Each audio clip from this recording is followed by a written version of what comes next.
Hello once again. John Griswold White was a prominent Cleveland lawyer, chess connoisseur, and bibliophile, and lived 1845 to 1928.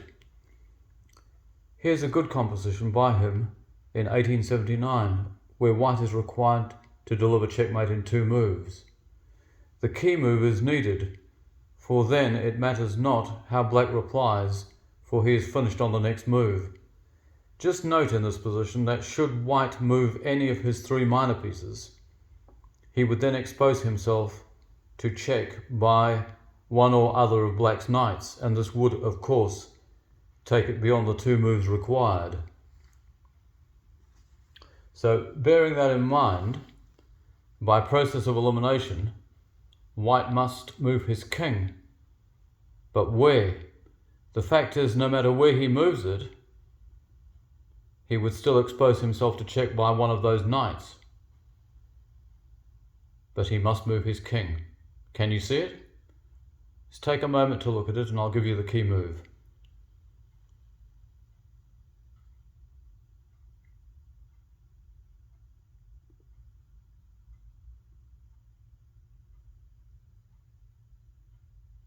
Well, the key move, in fact, is just to there, King G5.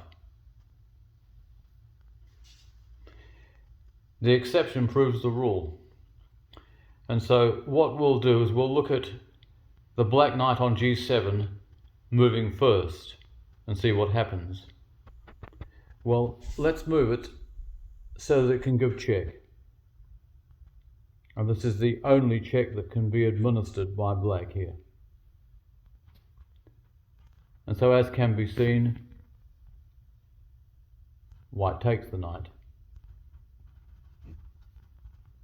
And that is checkmate, because the bishop is covering E8 and G8.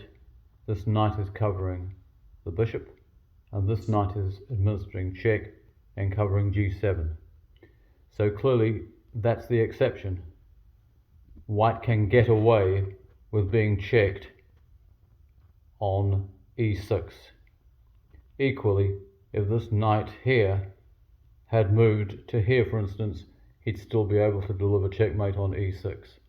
Or if it had gone here, it would be the same result, E6. So that doesn't work. On the other hand, should this knight move anywhere, back here, to here, to here, or to here, let's just try this. What happens then? Well, clearly, moving this knight to here wouldn't be any good because there's a flight square. So what he does is he moves this knight this time. And on this occasion, the knight here covers the bishop. The square is also covered by the bishop, but blocked at the moment, covered by the bishop. The knight here gives check, and it covers E7.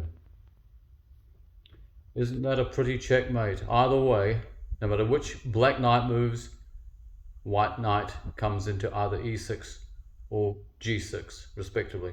So this gentleman was evidently a very good composer of chess problems during his spare time, while he was fully occupied in his professional career as an attorney. So well done indeed, and I hope you enjoyed that one. Thanks very much indeed again for watching, and goodbye for now.